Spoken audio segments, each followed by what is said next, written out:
रात के 11 बजे का समय था। राजीव अपने ऑफिस से घर लौट रहा था। उस दिन काम कुछ ज्यादा ही हो गया था और इसी वजह से उसका मूड खराब था।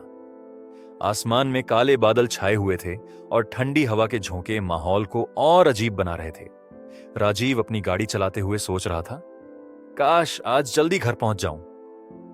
लेकिन किस्मत को कुछ और ही मंजूर था। जैसे ही वह एक सुनसान सड़क पर पहुंचा, उसकी गाड़ी अचानक रुक गई। उसने गाड़ी स्टार्ट करने की कोशिश की, लेकिन इंजन ने जवाब दे दिया। सड़क के किनारे घना जंगल था और दूर दूर तक कोई इंसान नजर नहीं आ रहा था। राजीव ने फोन निकालकर मदद मांगने की कोशिश की, लेकिन नेटवर्क नहीं था।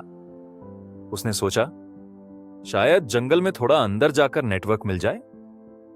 हल्की झिझक के साथ उसने अपनी टॉर्च ऑन की और जंगल के अंदर चलना शुरू कर दिया।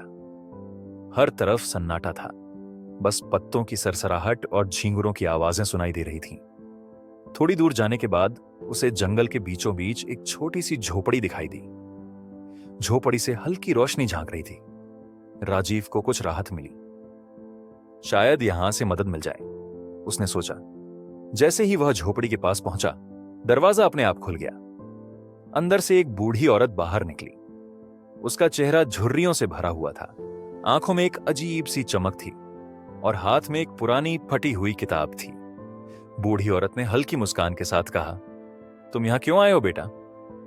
राजीव ने थोड़ा घबराकर जवाब दिया, मेरी गाड़ी खराब हो गई है, मैं नेटवर्क ढूंढने आया था। बूढ़ी औरत ने एक गहरी हंसी हंसी और कहा, तुम नेटवर्क नहीं, जवाब ढूंढने आए हो। राजीव के पैर ठिठक गए। उसे समझ नहीं आया कि औरत क्या कह रही थी।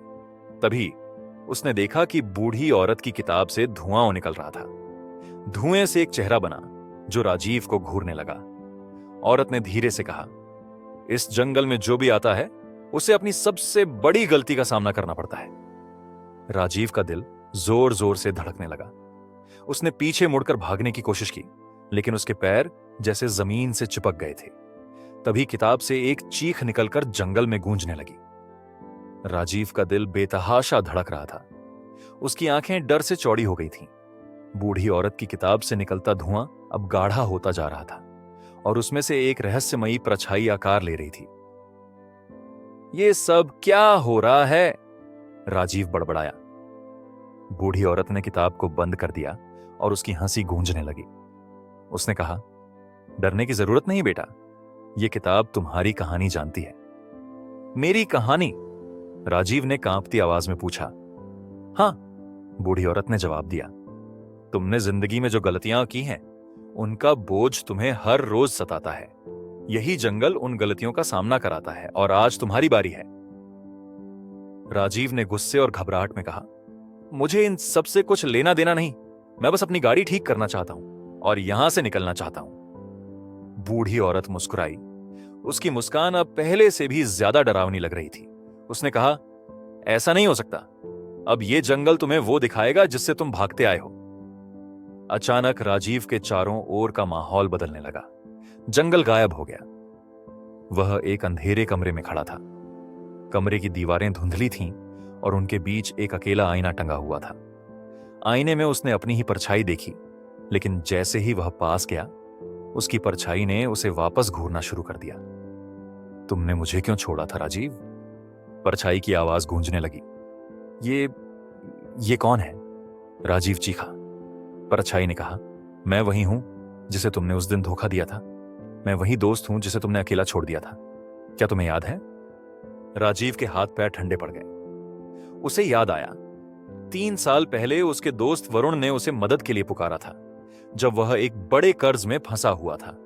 राजीव ने जानबूझकर उसकी मदद नहीं की थी और कुछ समय बाद वरुण ने आत्महत्या कर ली थी। नहीं, मैंने ऐसा नहीं किया था, यह मेरी गलती नहीं थी, राजीव ने घबराते हुए कहा।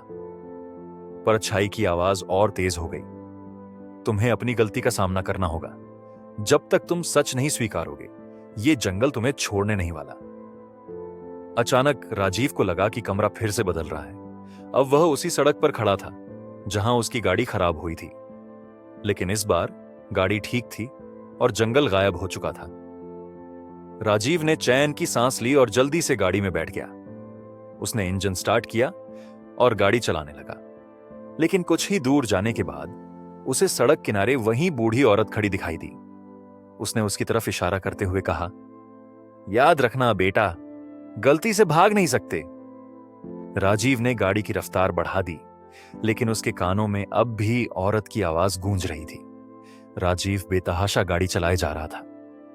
उसके दिल की धड़कन अब भी तेज थी और बूढ़ी औरत की आवाज उसके कानों में गूंज रही थी, गलती से भाग नहीं सकते। सड़क पर घुप अंधेरा था। हल्की हल्की बारिश शुरू हो चुकी थी और वाइपर की आवाज सन्नाटे को चीर रही थी। राजीव ने अपने दिमाग को शांत करने की कोशिश की। उसने खुद से कहा, यह सब मेरा वहम था। वो जंगल, वो औरत, वो परछाई, कुछ भी असली नहीं था। लेकिन तभी उसकी गाड़ी के अगले शीशे पर किसी चीज की छाया उभरी। उसने घबराकर ब्रेक लगाया। गाड़ी झटके से रुक गई और राजीव ने जल्दी से बाहर झांकने की कोशिश की, लेकिन बाहर सिर्फ बारिश और धुंध थी। उसने अपने आप को संभालते हुए फिर से गाड़ी स्टार्ट करने की कोशिश की। तभी उसकी गाड़ी की रेडियो अपने आप चालू हो गई। रेडियो से एक जानी पहचानी आवाज आई, राजीव, ये सब तुम्हारे कर्मों का हिसाब है। तुमने जितनी जिंदगियां प्रभावित की हैं, उनका सामना करना पड़ेगा। राजीव के होश उड़ गए। यह आवाज उसके बचपन के दोस्त वरुण की थी।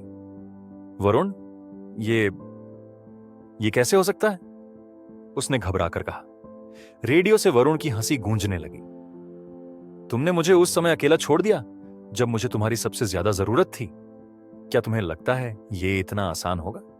तुम्हारे हर झूठ और हर धोखे का हिसाब होगा राजीव। अचानक गाड़ी का इंजन बंद हो गया और चारों ओर का अंधेरा और गहरा हो गया। राजीव ने बाहर झांका तो सड़क गायब हो चुकी थी। वह फिर से जंगल के बीच खड़ा था।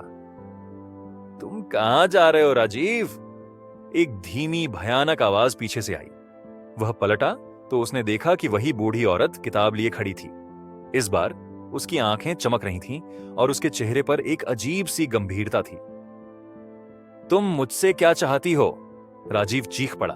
बूढ़ी औरत ने कहा, मैं कुछ नहीं चाहती, लेकिन यह जंगल तुम्हें तुम्हारे कर्मों से आजादी दिलाना चाहता है। तुम जब तक अपनी गलती नहीं स्वीकार करोगे और उसे सुधारने की कोशिश नहीं करोगे, तब तक यह सब खत्म नहीं होगा। कैसे सुधार सकता हूं? वरुण अब इस दुनिया में नहीं है, राजीव ने रोते हुए कहा। बूढ़ी औरत ने किताब खोली और उसके पन्ने हवा में उड़ने लगे। उसने कहा, तुम्हारे पास अब भी मौका है, लेकिन तुम जो देखोगे वह आसान नहीं होगा। हर गलती के पीछे एक चेहरा है और हर चेहरे के पीछे एक कहानी। अचानक राजीव के चारों ओर धुआं फैलने लगा। धुएं के बीच उसने कई चेहरे देखे। वे सारे चेहरे उसे घूर रहे थे। वरुण, उसके ऑफिस का एक जूनियर जिसे उसने प्रमोशन के लिए धोखा दिया था, और उसकी मां जो कई बार उसकी मदद के लिए पुकारती रही, लेकिन राजीव ने कभी समय नहीं दिया। नहीं, यह सब झूठ है, मैं बुरा इंसान नहीं हूं, राजीव ने चिल्लाते हुए कहा। लेकिन जंगल अब और सख्त हो चुका था। हर चेहरा चिल्ला रहा था, तुमने हमें छोड़ा था, अब यह जंगल तुम्हें नहीं छोड़ेगा। राजीव जमीन पर गिर पड़ा और रोने लगा। मुझे माफ कर दो, मैं अपनी गलतियों को सुधारना चाहता हूं। बूढ़ी औरत ने किताब बंद की और कहा, सुधार का मौका सबको मिलता है, लेकिन यह तुम्हारे ऊपर है कि तुम इसे कैसे अपनाते हो। और फिर सब कुछ शांत हो गया। राजीव की आंख खुली तो वह अपनी गाड़ी में बैठा था। वह उसी सड़क पर था, लेकिन जंगल का कोई नामो निशान नहीं था। उसने हड़बड़ाकर गाड़ी स्टार्ट की और अपने घर की ओर चल पड़ा। राजीव गाड़ी चलाते हुए बुरी तरह कांप रहा था। उसकी आंखों के सामने बार बार वही चेहरे घूम रहे थे जो उसे उसकी गलतियों की याद दिला रहे थे। वह जैसे तैसे अपने घर पहुंचा और सीधे अपने कमरे में जाकर बिस्तर पर गिर पड़ा, लेकिन नींद उसकी आंखों से कोसों दूर थी। वह सोचने लगा, क्या यह सब सच था? क्या मैंने वाकई अपनी गलतियों की वजह से इतने लोगों को नुकसान पहुंचाया? उसने अपने बीते सालों को याद करना शुरू किया। वरुण का चेहरा उसकी आंखों के सामने बार बार आ रहा था। उसे वह दिन याद आया जब वरुण ने उससे आखिरी बार मदद मांगी थी और उसने उसे यह कहकर टाल दिया था कि वह खुद परेशान है। उसने ऑफिस का वह जूनियर भी याद किया जिसकी मेहनत का श्रेय लेकर उसने प्रमोशन हासिल किया था, और अपनी मां जिसने कितनी बार उसे अपने साथ समय बिताने को कहा था, लेकिन वह हमेशा काम का बहाना बनाकर उनसे दूर भागता रहा। राजीव ने महसूस किया कि उसकी जिंदगी में जो कुछ भी हुआ, उसमें उसकी गलतियों का बड़ा हाथ था। उसने अपने दिल से कहा, अब और नहीं, मुझे अपनी गलतियों को स्वीकार करना होगा और जो कुछ भी हो सकता है उसे सुधारना होगा। अगली सुबह राजीव ने सबसे पहला काम किया, वरुण के घर जाकर उसके माता पिता से माफी मांगी। उसने उनकी आर्थिक मदद करने का फैसला किया ताकि वह वरुण की आत्मा के प्रति अपना अपराध बोध कम कर सके।